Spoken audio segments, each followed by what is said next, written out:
Hello everyone, it's Whitnerin, and I'm here today to talk about Miram Ali. Miram is working to get her family out of Gaza. She and one of her brothers have already made it to Egypt, but now they need to get everyone else to safety.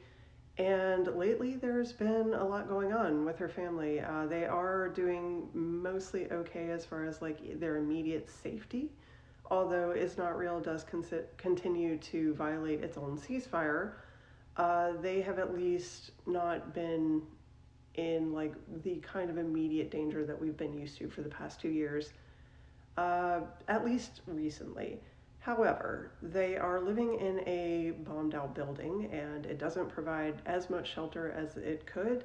And since it's winter and it's been raining like crazy in Gaza, they have been flooded quite a bit. So they have unfortunately seen their mattresses get just absolutely soaked. They've had living conditions that no one should have to contend with. And recently we were able to raise the funds to at least get them a carpenter who could build them something to elevate their mattresses up off the floor so they won't have to deal with that anymore. So that's a huge step, and we're very glad to have gotten that done at least. But now we're working towards the larger goal of getting them out again, which it's bittersweet to even think about that being a happy event in a way. Put huge air quotes around happy in that sentence, but we originally were going for, when we first started posting back in May of 2024. God, it really has been that long. Sorry, I was having a moment. When we first started posting back in May of 2024 about Miram's family, that was the goal, was to raise funds to get them out of Gaza. And then as situations became more dire, as tanks got closer, as Israel invaded more and more of Gaza, as they had to flee several different cities several different times, it became about just keeping them alive, especially with the famine, the forced famine that Israel imposed on Gaza. At one point, it was just making sure they had enough to be able to buy food at the astronomical prices that anything that they could possibly get, even maggot-filled bread in some places in Gaza.